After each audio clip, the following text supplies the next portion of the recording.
All right, guys, welcome to another episode of the Gator Theory podcast. Today, we're going to talk about the Florida Gator basketball team. All right, so if you're a Florida Gator fan, whether you're a basketball fan or not, highly recommend you at least tune into a few games. This team is still a little bit under the radar. I think the people that are following this a lot more closely are starting to come around to it, even the most skeptical real fans, right? But there's a lot of casual fans that are probably still holding on to what happened earlier in the season. And the narrative out there is that, hey, no matter how good this team is doing right now, guard play is what matters, especially when it comes to March Madness, and you have to be able to hit threes. And if you can't hit threes, then if a team can match up with this team physically, and they can hit some threes, then we're probably going to get bounced, right? And there's just so much more to this, all right? This team is showing many, many signs of being special, like actually special. And there is a non-insignificant chance that by the end of the season, we'll actually look back and talk about this as like one of the all-time great teams and one of the all-time great seasons. I'll go over a couple of reasons why. All right, so started out, I think we all know, we started out 5-4, right? Played three top teams that are actually in fighting to be number one seeds going to the tournament, right? We lost to Arizona the opening game. I was actually there. It sucked. I was there in Vegas, and then we lost to Duke, and then we lost to UConn, right? If you watch the team early on in the season, we had spurts where things looked good, right? Like we got glimpses, but we just couldn't sustain it, and there were just things that weren't really efficient, right? It was very, very noticeable early on that when we swung the ball around, there's open shots where another pass to be made. And it wasn't just one player, right? But between like Boogie, between Lee, between even like Condon, Halp, right? We would just catch the ball and we would either hesitate for a split second to shoot or hesitate for a split second to make the pass. It just wasn't very smooth. And honestly, if you actually look at how we covered or didn't cover the spread early on, right? Even teams where we should be blowing out, we weren't just fully blowing them out, and we would actually come under when it comes to the spread. Right, something happened around that first Georgia game, right? So we lost the SEC opener to Missouri, and something just kind of clicked in after about the first 10 minutes against Georgia, right? All of a sudden, we were able to sustain our runs for a little bit longer. You could just tell like the ball was moving better, and things just started clicking in, right? So I was talking to a buddy yesterday. I actually, after that Georgia game, fully regain my confidence. I was never off the bandwagon just because a team with the potential to be elite, showing the signs that they were showing, even when the record wasn't necessarily reflecting what it was, there was always a chance that with a really, really good coaching staff, which we have an elite coaching staff, there was always a chance that they were going to figure it out. Once they figure it out, it's just a matter of can you actually make sure you sustain or maybe even peak at the right time, and then you can win it all, right? So since that first Georgia game, something clicked in, right? You can see the ball moves a lot better now. We still haven't been a great shooting team. We would have performances here or there where we shot well, but it's not like we're a great shooting team, and people fixate on that. But I actually think the engine that makes this team go is turnovers, okay? If we don't have a high amount of turnovers, we have a more than decent shot of beating any team, like any team in the country. This team is elite defensively. Between our top eight, unless Cloudshar is on the court, there's no weaknesses defensively, right? They all switch. There is a chemistry on the court now where it's almost like a player knows what the other player is going to do or where they're going to rotate to, and all the windows to whether make a pass, take a shot, drive to the basket is very, very tight. And when they get to the basket, between Hauk and then Condon, who is a elite shot blocker when it comes to timing, like not only if you could literally just look up Condon highlights of blocks, right? He will lull people to sleep where they already gather, they're already setting up to take a layup, and then he actually just jumps up and just crushes the ball on a block there, right? Like I think he might be one of the best, just instinctive timing shot blockers that I've ever seen for the Gators. Right, then obviously like Hall, super athletic, a way above average shot blocker. And Chen Lu is a okay rim protector, right? But he's just so good at moving his feet and clogging up lanes and just making everything harder than it is, right? no matter what, defense is going to travel or carry over better than offense, right? Like even if the team is off, their defense probably is not going to be off. Same thing with rebounding. Even if the shots aren't falling, they're always going to be able to rebound and defend. And even compared to earlier in the season, the defense have just maybe has taken like 2 levels up. And then it's not necessarily that we're better at rebounding, but we're actually better at knowing what to do once we grab an offensive rebound. Before, when we grabbed an offensive rebound, we weren't necessarily getting quality second or third chance shots. A lot of times it'll be rushed up. We'll pass it back out, right? We'll end up turning it over. Right now we're a lot more efficient when we grab an offensive rebound. And then when we get a defensive rebound, and even after a made basket, right? Like for case in point, we watched the Georgia game yesterday. Even off of a made basket, the way we transition to fast break, and then like everyone doing their job, like from the people that just take off initially to the trailers to like who's actually like grabbing the rebound, securing and support, everything is clicking in, right? So when we do get these rebounds, we're a lot more efficient. These things carry, right? Without hitting a 3-point shot, if the team could play the defense the way it's been playing, who knows, maybe even get better. They could rebound and then utilize the rebounds on the offensive end and defensive end and the way they're doing it, limiting the turnovers. We have a better than decent shot against any team out there, whether they have a good front court or not. It's not just that we have the best front court players. It's actually how we utilize them, how they integrate and have chemistry with everyone else, and how they play off of each other. That it's just the best in the country, right? And I don't think it's that particularly close.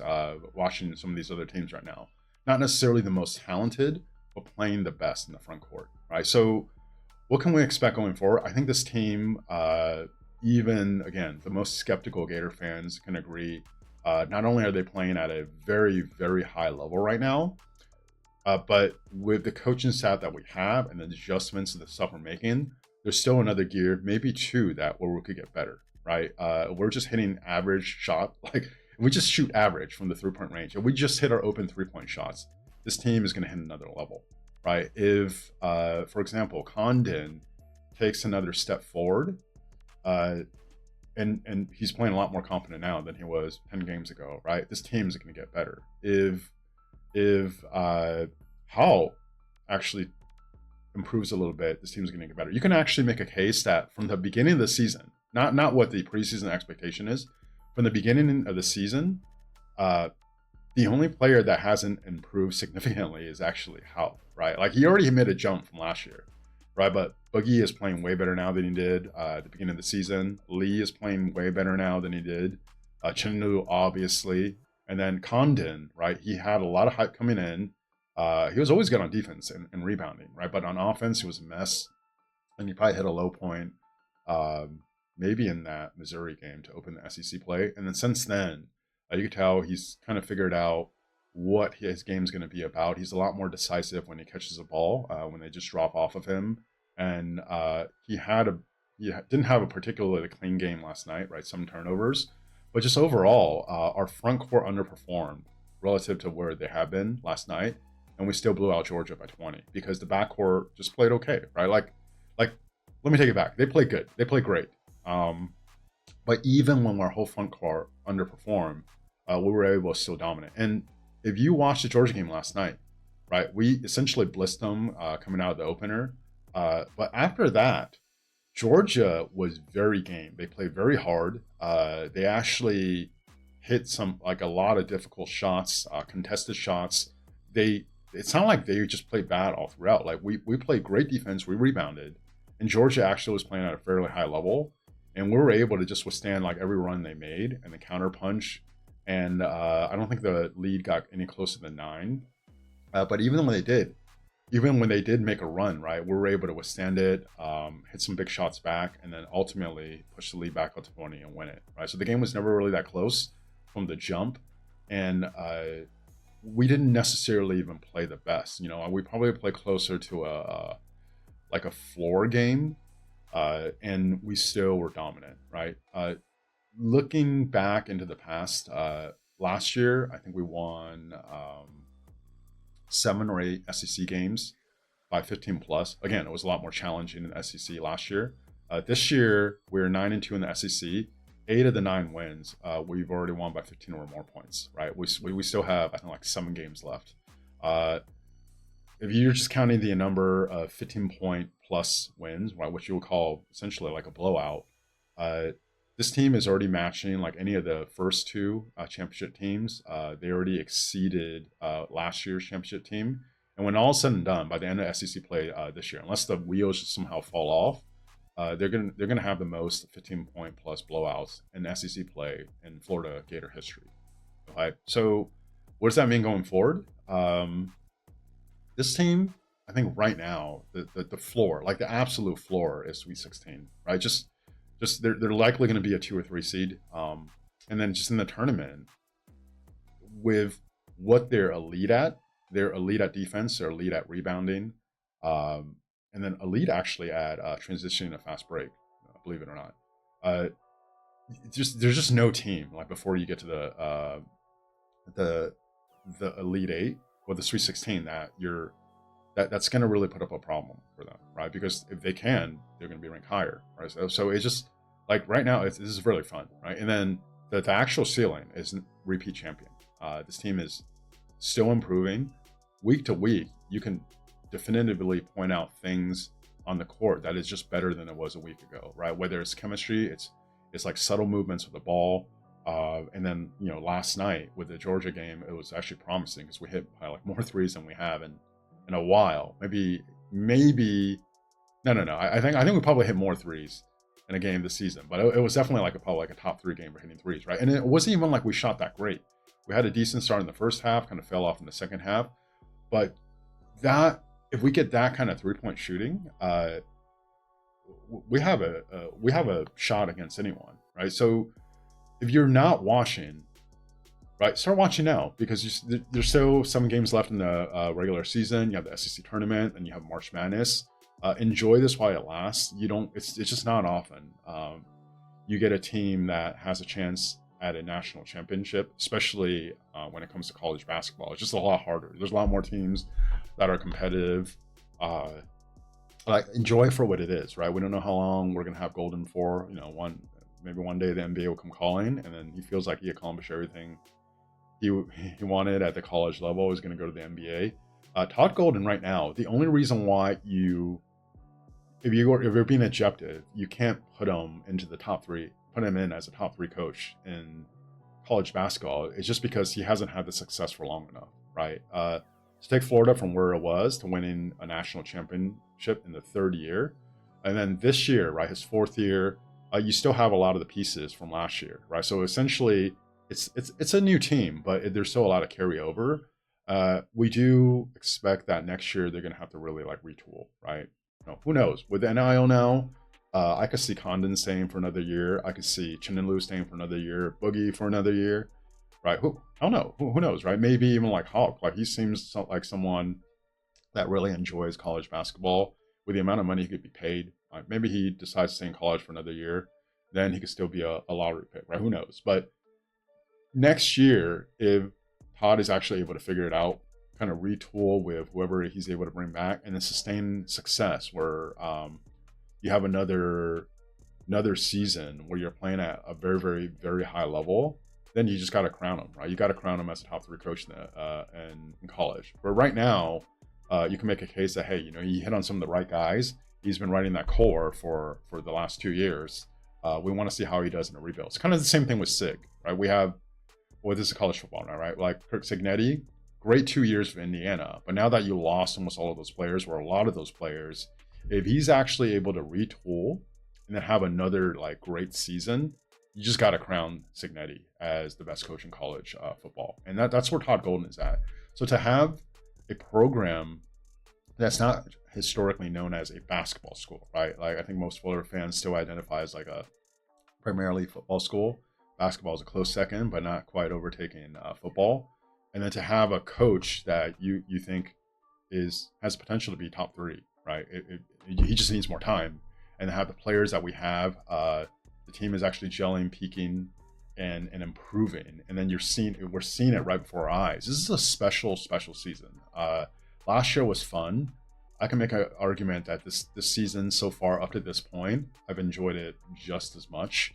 Part of what made last season special too was just we haven't won a championship in so long, but also we didn't particularly play well in the tournament, right? But the heroics, the comebacks, and just like the clutch play, like just pulling out wins where honestly, if you look at like if you like the ESPN like prediction, like there every single like the besides like the first two games of the tournament last year, I think every game at one point, pretty late into the game, the other team actually had a fairly significant chance to win, and then we just pulled it out somehow, right? So it was fun, it was magical, but we weren't necessarily dominant in the tournament. This team, I can actually see it just keep peaking. The right players just keep getting better. Like Isaiah Brown is improving at a dramatic rate. I think between like Boogie, between Lee, between honestly like Condon and Chenelu, they have all made massive improvements from the beginning of the season. Hall has just been consistently great. Who knows if he can actually take another step forward. Cloudjar is playing like much better. Hank Lawton just solid. Like you know what you're getting out of him. You expect that. You get it. It's fun, right? So if you haven't watched, watch. Starting this Saturday at home against Kentucky, right? If you see on the screen right there, Florida and Kentucky sitting atop the conference right now. I don't think it's particularly close right now, right? Even though the record is close, I think if you the betting odds before the game against Georgia last night, I think Florida was either +6 or +700 to win the SEC in the regular season. So that means you would have to bet $700 to win $100. Like we're pretty heavy favorites, right? And then I think KenPom for the spread between Florida and Kentucky was like around 10 points, right? So like we're around a double-digit favorite, or maybe like 8.5, 9 points, right, over Kentucky. Which, if you asked us, is this possible during the Mike White era? It seemed like it was just not possible, right? A lot of people were defending him, arguing that he's a good coach, he just needed time, but or just Florida just not a basketball program, right? But this actually shows the power of what it's like to have a elite coach, and hopefully something that we can learn as Gator fans too is like we don't have to settle for mediocrity, right? If you know a coach isn't it, don't keep them around just to hold the program back longer. The coach either has it or it doesn't. They don't need more than 3 years, all right? And I just think Todd Golden, Kurt Signetti, a lot of these coaches, especially now with NIL, has proven this over and over again. If you relate to yourself as a championship level school and that's what you're shooting for, also hold your coaches to that standard. And then the coach could be a nice guy, right? But if you don't feel like he has championship level qualities or can grow into that really, really quickly, I think it's hopefully people are a lot more on board with just moving on quickly. All right. So all that being said, tune in to the Kentucky game this Saturday. Tune in for the rest of the season. This is a fun team to follow. It's a fun season to follow because we went from sky high hopes to being 5-4 and essentially our quote unquote rock bottom, if you will, and then to build that back up. And then every time we had a setback since, right? We lost to Missouri, we lost to Auburn. We actually came back and almost just took it up another level, right? So it's almost like every loss is a wake-up call.